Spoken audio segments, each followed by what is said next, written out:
हाय दोस्तों, मैं हूं कमलेश और मैं आपको सुनाने जा रहा हूं पंचतंत्र की कहानियां।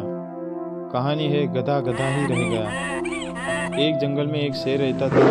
गीदड़ उसका सेवक था। जोड़ी अच्छी थी। शेरों के समाज में तो उस शेर की कोई इज्जत नहीं थी, क्योंकि वह जवानी में सभी दूसरे शेरों से युद्ध हार चुका था।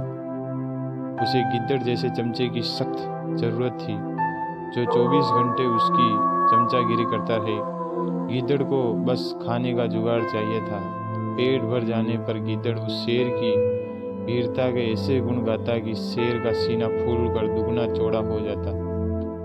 एक दिन शेर ने एक बिगड़ेल जंगल सांड का शिकार करने का साहस कर डाला।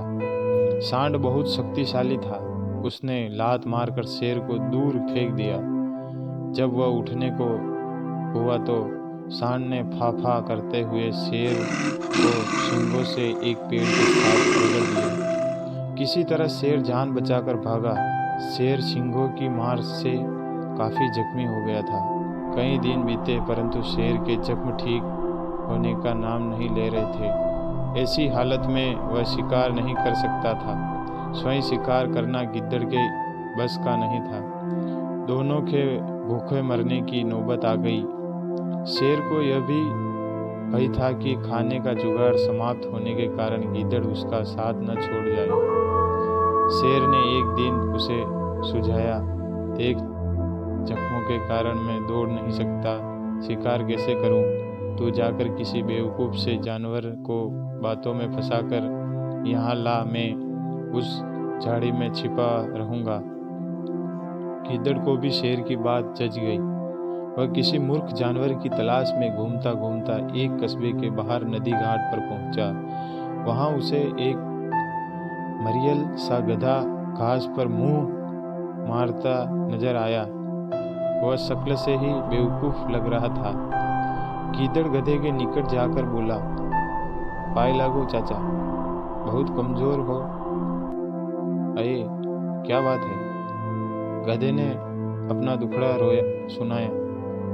क्या बताऊं भाई, जिस धोबी का मैं गधा हूँ वह बहुत कर दिन भर धुलाई करवाता है और चारा कुछ देता नहीं।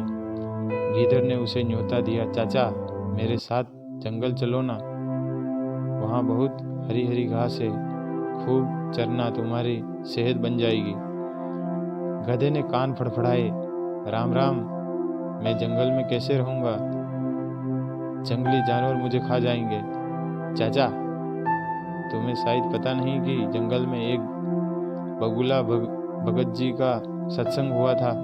उसके बाद सारे जानवर शाकाहारी बन गए। अब कोई किसी को नहीं खाता।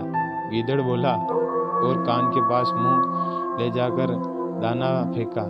चाचू, पास के कस्बे से बेचारी गधी भी अपने धोबी मालिक के अत्याचारों से तंग आकर जंगल में आ गई थी।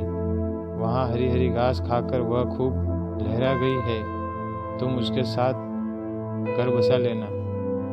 गधे के दिमाग पर हरी हरी घास और घर बसाने के सुनहरे सपने छाने लगे। वह गिद्दड़ के साथ जंगल की ओर चल दिया। जंगल में गिद्दड़ गधे को उसी झाड़ी के पास ले गया जिसमें शेर छिपा बैठा था। इससे पहले कि शेर पंजा मारता, गधे को झाड़ी में शेर की नीली पत्तियां की तरह चमकती आंखें नजर आ गई। वह डरकर उछला, गधा भागा और भागता ही गया। शेर बुझे स्वर में गिद्दड़ से बोला, भाई इस बार मैं तैयार नहीं था, तुम उसे दोबारा लाओ, इस बार गलती नहीं होगी।